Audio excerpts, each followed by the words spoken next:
All right, hey everybody, welcome to this edition of NFL Football Talk. This is an Inside Sports production. I'm your host, Charles E. Smith Jr., and hey, thanks for joining us one more time here. Week 1 is in the books, so let's see what's happening. Of course, we had all kinds of stuff in the world of football. Last week it was all about Jim Irsay getting his 6-game or 4-game suspension, rather, and then we have Wes Welker getting suspended as well. And then this week, who knows? This might be the commission's last week in office, but let's go ahead and we'll get into it in just a moment here. And remember, I don't do the show alone, of course. I only work with the very best available. So without further ado, you follow him on Twitter at Chris L Sports. Chris Lardieri, what's happening?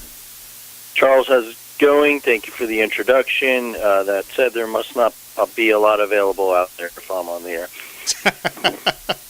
All right. Well, you know what?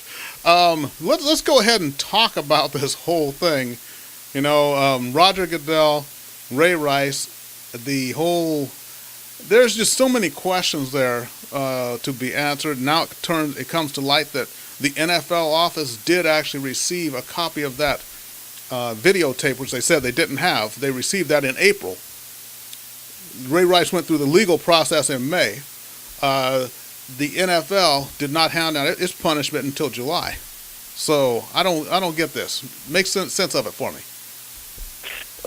I'll try. It reminds me of part Watergate, part, for those of you on the East Coast, Bridgegate, in the sense that, apparently the man at the top had no knowledge of this, and someone under him will likely take the fall for it.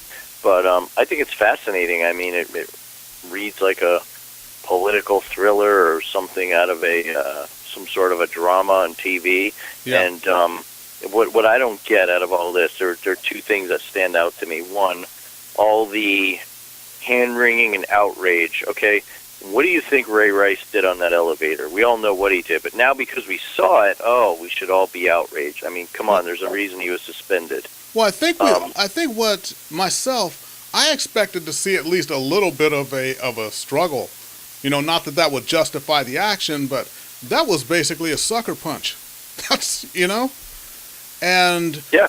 The other part is, I just don't understand, why they had the tape. They say they didn't. Then it turns out they said they couldn't obtain the tape. The casino says that the NFL never actually asked them for the tape at any point. So something's wrong here, and I think here's the one problem. Roger Goodell wanted the power. He wanted to be judge, jury, and executioner, but here's the problem. You talked about someone falling on their sword.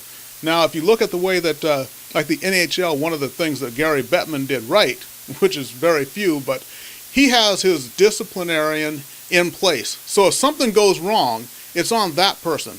The way that Goodell has things set up, everything is on him. So there is no one to fall on the proverbial sword in front of Goodell. It goes straight to him. That's why you want to have a layer of protection in front of you in case something like this happens. But as it is now, he is in increasingly hot water. Yeah, and what was it earlier this year, I forget when the details of what he makes per year in salary came out. Well, yeah. I guess he's earning his keep finally. But that leads me to the second part of this thing that makes me scratch my head even more, and that is why such an elaborate cover-up, if there was one, which the cynic in me says there was, for Ray Rice. Ray Rice is not Peyton Manning. He's not Tom Brady. Heck, he's not even Josh Gordon. And they're covering this up, or yeah. I don't know why, but I mean, there are far worse things that have happened. I mean, look, we've had players get drunk and mow down people and kill them.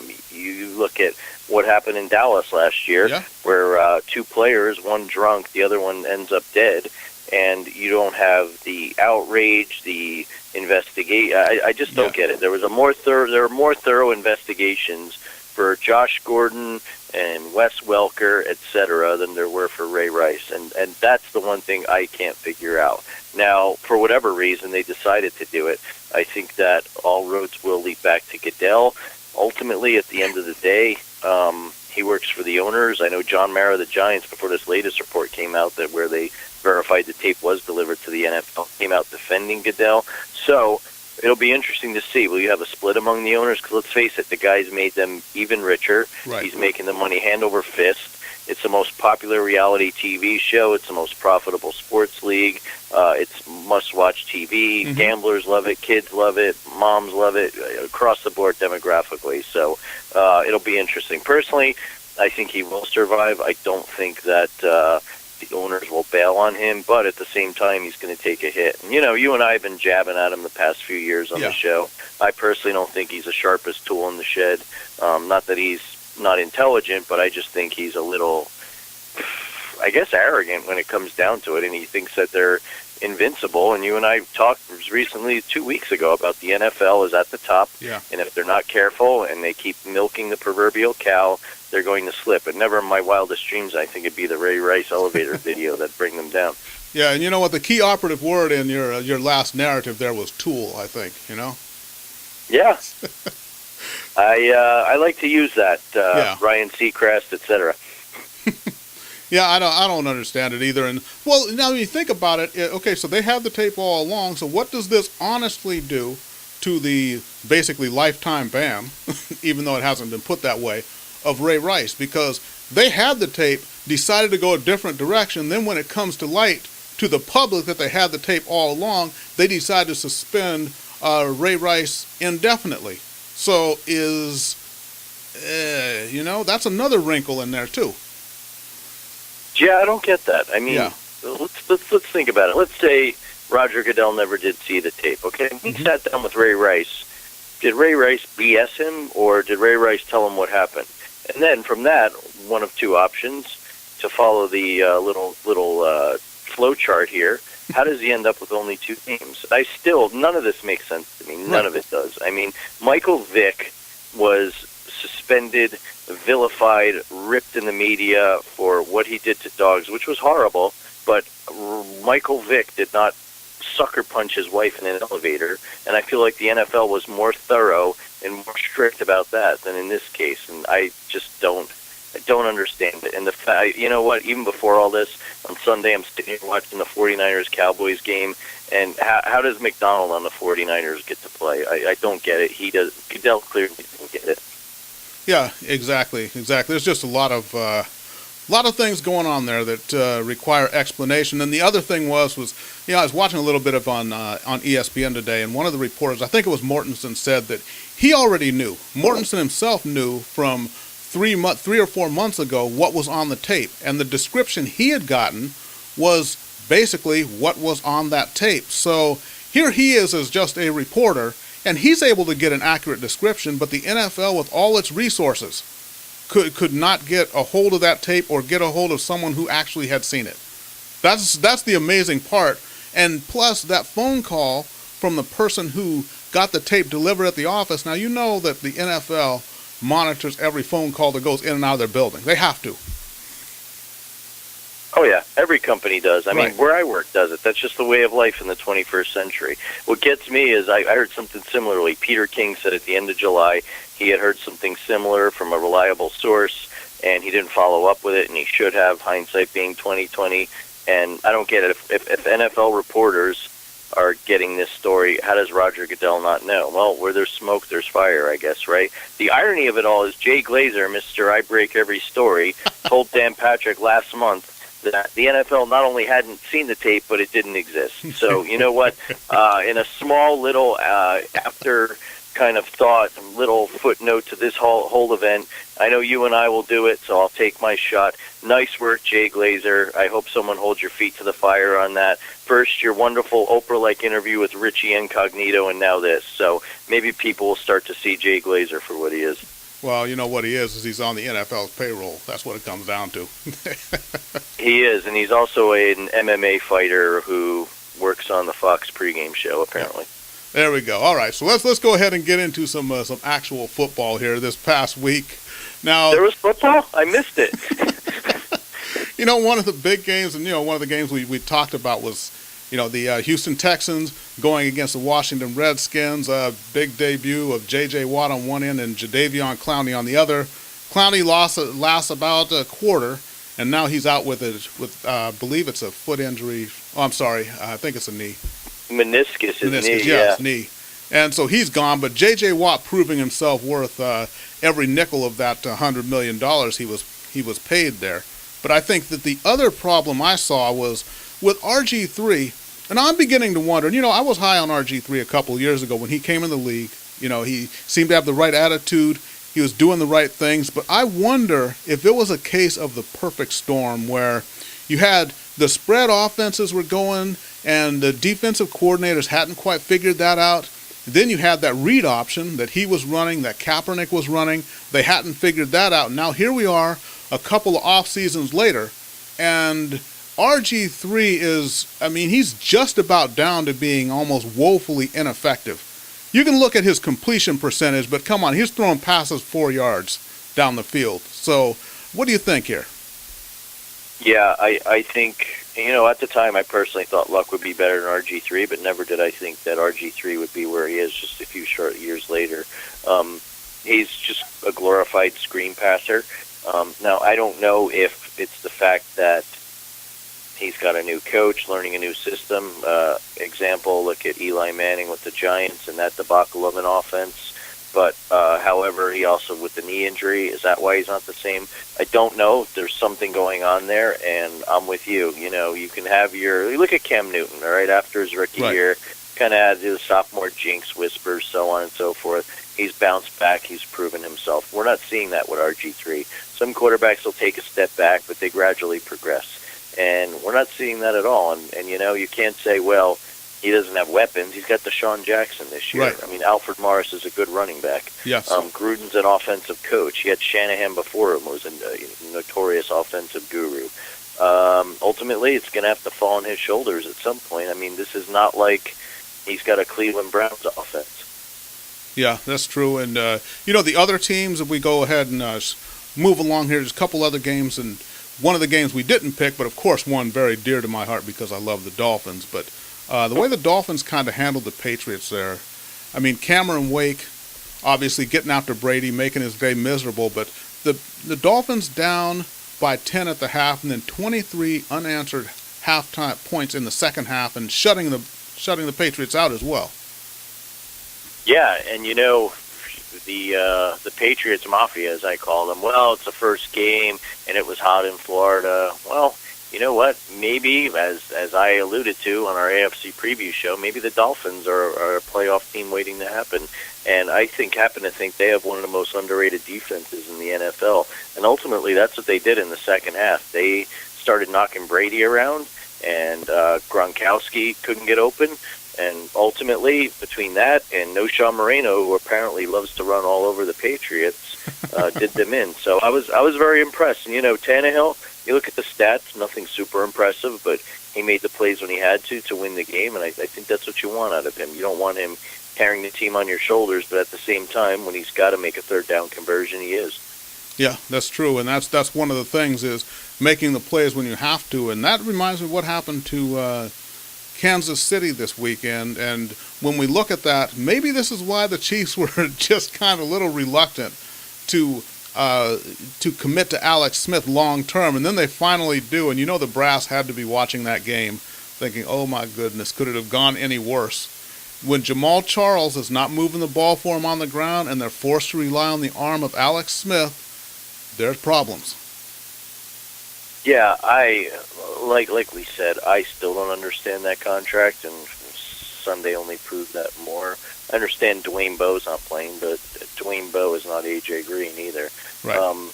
He's reverting to early San Francisco days, Alex Smith, and I know Jamal Charles is an excellent running back, but if you stop him and make Alex Smith beat you, he's not going to. I mean, we even saw it in the playoffs last year against the Colts, and I thought the Chiefs would be one of the teams that would come back down to earth this year, and again, overreaction week one, but I think all signs point to that. They've got a more difficult schedule, right. And I do not believe in Alex Smith. There's a reason Colin Kaepernick got that job in San Francisco.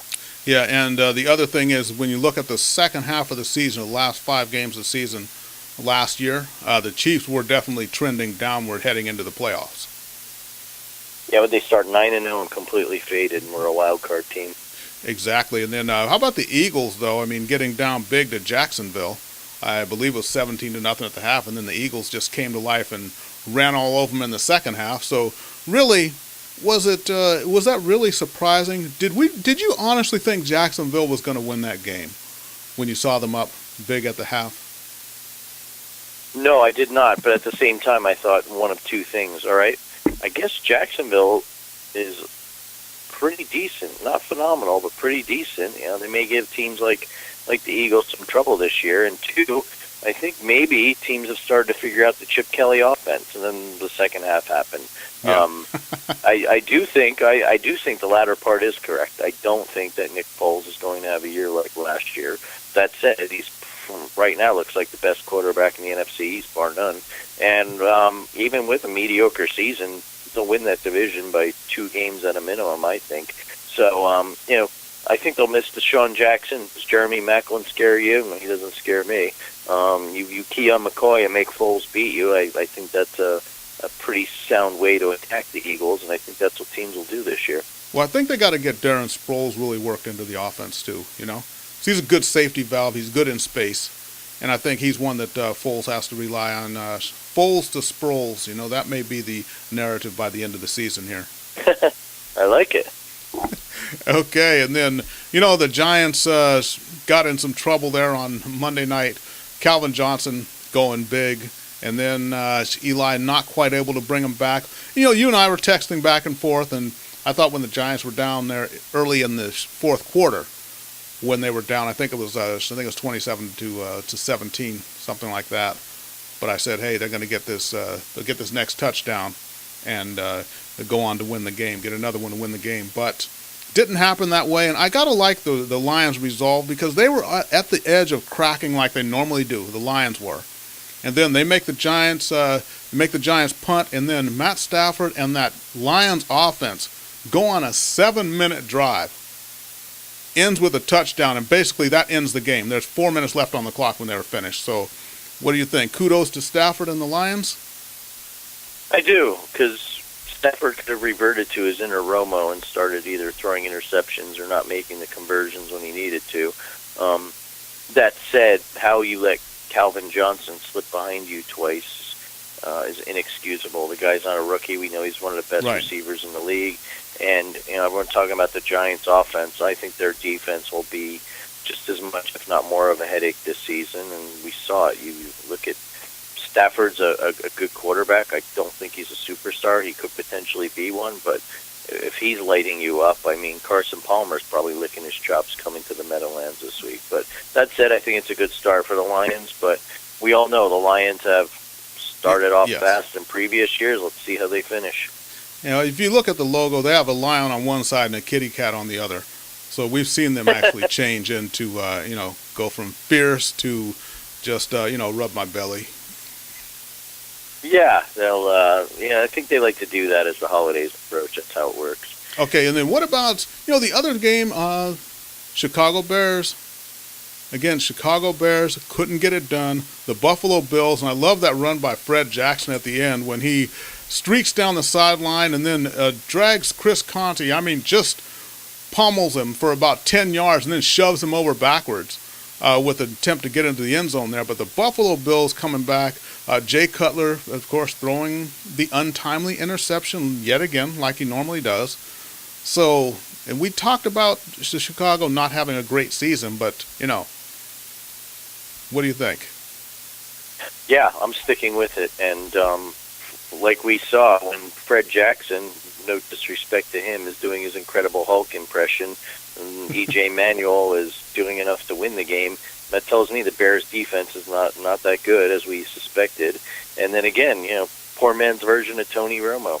Cutler cannot make the play, and he makes mental mistakes when he shouldn't. And doing it again against, frankly, a Buffalo team that I don't think is that good. I thought the Bears were in command in this game at one point and let it get away. So, yeah I'm not surprised at all.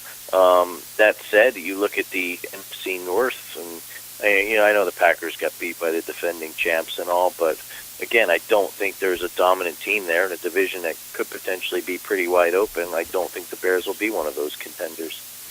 Yeah, that's true. And the other thing is when I look at the Bears defense a couple of years ago with, Charles Tillman with the peanut punch and everything, and I think he forced like 10 fumbles in that season, but what I look at it at a high risk, high reward type of a defense there. And when you're playing like that, you're not playing sound. And so what happens is once you're not getting the turnovers, everything starts to go south. And that's one of the things I like about the Seahawks defense. If you watch the Seahawks play defense, they don't go for what I call the fool's gold of trying to punch the ball out. I mean, you try that all season long and maybe you create 3 or 4 fumbles, but how much extra yardage do you give up because you don't stop the man at the point of contact? That's the good thing about the Seattle defense. You'll see when someone's in the open, they're running. When the defender makes contact, that's where he stops the forward progress. He's not going to slap at the ball and let the guy run 8 more yards down the field until he stumbles over somebody. They stop your forward progress right at that point. Absolutely. I mean, I think ultimately it's quicker to stop a team on 3 downs and let them punt to you than try going for the high risk return play Right. of punching the ball out. And I think eventually, we know how the NFL is. It's a league of imitation. You'll see more teams copy that Seattle model where swarming, old school attacking defense like the ones we love, the 85 Bears, the 86 Giants, etc., the Eagles teams of the early 90s. I miss that. I'd like more of that. Yeah. I'm not into this punching out type stuff like football. All right, so, okay, that said, we got about 10 minutes left here. Shall we go into the picks of the week? Why not? To your credit, you've got a 1-game lead, so I'd be, if I were you, I'd be happy to get to the pick segment. Okay, so last week I went 4-2. My main man Chris went 3-3. This is something we do every week. We take 6 games and some of the tougher games to pick a little bit here, and we go ahead and match wits. So I'll go ahead and start everything off here. The Steelers at the Ravens.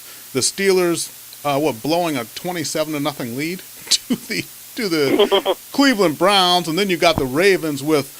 I think you thought the Dolphins had a lot of inner turmoil last season, and then you look at the Ravens are going through. 2 division rivals, probably the nastiest rivalry right now in the NFL. But the Steelers at the Ravens, old school smash mouth football, this is going to be it. So, Chris, go ahead. You can go first here. What do you think? Steelers at the Ravens, which way are you leaning? I think I'm going Pittsburgh. I know this is a rematch of the infamous game when Mike Tomlin looked the other way and tried to trip a Ravens kick returner. But that said, I agree with you. I think Baltimore's in disarray. You look at what Cincy did to them, one of the few picks I got right. Flacco looked ordinary yet again. Although, he did hit Steve Smith on a wide open pass, but I attribute that to corner being asleep at the wheel. Ultimately, I know Rice wasn't going to play in this game regardless, but does Justin Forsett scare you? He doesn't scare me. Bernard Pierce? Oh, yeah, him too. I might not sleep well tonight, Charles. You better stop that. But basically, I like what I saw out of the Steelers' offense. For all the criticism and faults of Roethlisberger, I think they played well, albeit against the Browns. But right. I don't think Mike Tomlin's going to let the Steelers, especially in a tremendous rivalry game like this, I don't think he's going to let their D give up a lead.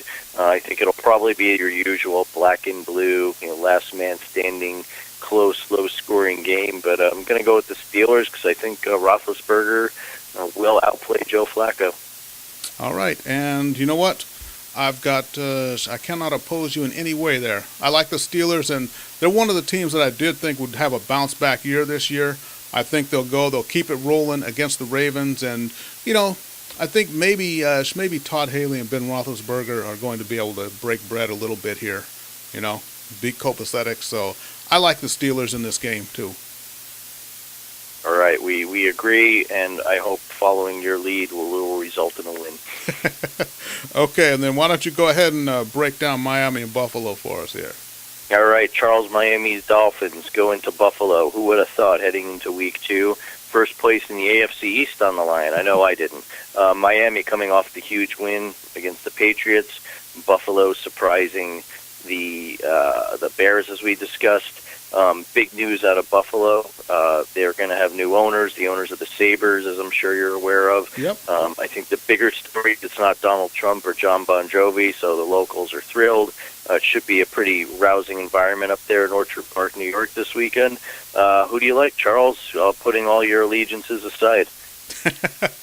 Well, putting all allegiances aside, including the allegiance I had to Joe Ferguson back in the day for the Buffalo Bills, I got to go with, we talked about defense earlier. In this game, I like the way that the Dolphins defense played, and that was missing 3 linebackers too last week, and Donnell Ellerby, in fact, is going to be out. I think he's on injured reserve for the Dolphins now, but still, with Cameron Wake there to put pressure on up front and the defense swarming, and plus, I think Mike Wallace and Ryan Tannehill are finally getting on the same page. So, no Sean Moreno running the ball, all due respect to Fred Jackson. But I think this is going to be one of those classic matchups, Dolphins-Bills. It can go either way. But in the end, I like the Dolphins to execute when they need to. So I'm going to go Miami. I'm going to have to agree with you. Well, I think it was impressive that Buffalo won and came back on the road. Ultimately, I think the Miami D is, if you think they made Tom Brady struggle and look foolish last week, imagine what they're going to do to E.J. Manuel. Cameron Wake, I think, is one of the most underrated players in the league. You don't hear about if he played in a big market or Denver or Dallas, he'd be all over the place. Ultimately, I think that's it. Tannehill makes less mistakes than Manuel. I'm going Dolphins. Yep, absolutely. And then the next game, there's a little bit of intrigue here. Atlanta Falcons at Cincinnati to play the Bengals. Atlanta and New Orleans combined for over 1,000 yards of offense last week. And then you got Cincinnati, who I think Cincinnati they really had Baltimore on the ropes the whole game, but it was that inability to really punch the ball home when they needed to. Otherwise, that game would have been over at the half as far as that game against Baltimore. So maybe Dalton fell into some old habits there. How do you like this one, though? The potent Falcons offense with their questionable defense versus the potent Bengals defense with offense that's a bit questionable. All due respect to A.J. Green, of course. Definitely. I'm going Bengals. I like them at home. While I was very impressed with Atlanta and Matt Ryan coming back and not giving up when it looked like the Saints were going to pull away, I am not impressed with the Falcons' defense. And not that I think that our good friend Mr. Dalton will light them up. I think he'll do enough. And they're a balanced attack. They can run the ball. And if Dalton feels like he can complete passes. On top of that, I don't like Atlanta on the road, and I think the Cincinnati defense is night and day compared to our good friend Rob Ryan's New Orleans Saints D, and I'm going Bengals. Yep, absolutely, for all those reasons. And I think also the Falcons are kind of a rhythm offense like that. So when you got Ryan able to get on the field as often as he likes, and I think he threw for 448 yards, a franchise record there. But I think the Bengals going to play ball control. I like their strong defense, so I'm going to go Bengals at home as well. So we're in agreement on the first 3 here. There's too much agreement. I'm getting jittery now. Okay, well, go ahead and break down Detroit Lions at the Carolina Panthers. Both teams with impressive wins last week. Go ahead and break that one down for us. Yeah, another battle of undefeated teams. The similar uniforms, the Lions with their Honolulu blue, their Panthers with, I guess Carolina blue. What's interesting to note about Carolina, very impressive going down to Tampa. And look, Tampa's not world beaters. Josh McCown showed why everyone doubts him so much. Lovie Smith went back to his usual midseason form, being too conservative with his play calling. But that said, the Carolina D looks like the same great Carolina D we saw last year. And a Derek Anderson sighting. I played well enough, and Cam Newton's absence and won. And, most teams, most years, the Panthers probably lose that game. So I was kind of impressed by that win. It was far more interesting to watch than the 49er Dallas debacle in the late game. But Cam Newton will be back. Home opener. I think he's got something to prove. Detroit's not going to be able to run all over the Panthers like they were the Giants. I'm going Carolina. All right. And you know what? You're right. On the road and out there kind of against the elements a little bit. I also got, I got to go Carolina too. I want to go with the Lions, but honestly, I don't believe in the Lions yet. That was a good game that they played against the Giants. I need to see a little bit more from the Lions. And to me, the Panthers, coming out with that much of that gritty effort with Cam Newton on the bench. I mean, rallying around Derek Anderson, that kind of shows me something. So I think they're kind of solidifying there. So I'm going to go ahead with the Panthers as well in this one. Charles, this is unusual. One of us have to deviate. Yeah, I know. We're going to both go 0-6. Watch. Well, you'll still be up by a game. That's the good news. Okay, so next one, defending Super Bowl champion Seahawks. They're a different team on the road, though. Seahawks going into San Diego to play the Chargers. The Chargers just lost a heartbreaker, if you will, losing an 11-point lead against the Arizona Cardinals this week. Seahawks coming off the big win at home where they crushed the Green Bay Packers. How do you see this one here? As much as I'd like to be the contrarian and pick the upset, I agree with you that the Seahawks are not the same team on the road. People forget that. I just do not trust Phillip Rivers against the Seattle D. You look at what Arizona did to him. Arizona's got a good defense, don't get me wrong, but as we've discussed, they're missing a few key players or a few holes on there. Right. But I think Seattle, regardless, outdoors on grass, weather's really not going to be a factor. I think they go in there. I think they'll stifle them. Not impressed with Ryan Matthews. He's not going to beat this D. Richard Sherman's not even getting thrown at by Aaron Rodgers. Could you imagine what he's going to do to Keenan Allen and or Malcolm Floyd? And, Russell Wilson. I know people are going overboard comparing him to Joe Montana. Talk to me after you win a few more rings. But that said, the way he's playing, he's really progressing as a quarterback. I think the Seahawks win. The only twist I'll add is it'll probably be closer than people expect, just because you never know what can happen with these Chargers. Exactly, and the Seahawks don't have the benefit of the 12th man, but you know what? I cannot dispute anything that you said there, so I'm going to go ahead with the Seahawks. Now, I know I've got a tough game coming up here, so you can go ahead and break down the Houston Texans with Ryan Fitzpatrick starting at quarterback versus Oakland with Derek Carr starting at quarterback. Yes, this is a very compelling match on so many levels. A grudge match, I like to call it. We've got Mr. Matt Schaub, former Texans quarterback, who either did or didn't quit on his team last year when they tanked it and had a 2-14 season. You've got Derek Carr, whose bigger brother David Carr was a flop with the Texans. He's probably bitter that they never surrounded his poor big brother with an offensive line. Bill O'Brien, first win as an NFL coach, going into Oakland. He's going to want to win, keep his little streak going, and show people that the Texans are on the up and up. That said, on paper, it's probably going to be a boring defensive struggle. Ryan Fitzpatrick versus David Carr is not going to cause me to set my alarm and get up early on Sunday to watch this.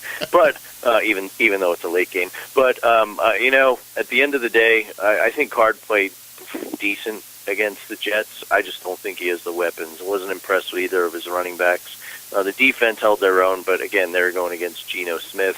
I think it'll be a close defensive struggle. I'm going to go with the Texans just because I think at the end of the day, I'll take J.J. Watt and crew and Cushing to really shut down and stymie a rookie quarterback. I'll go with the Texans. Yeah, exactly. And then remember, it comes to running backs. You got Derek McFadden on one side. You got Aaron Foster on the other. So playing on the road could be a problem for Houston here.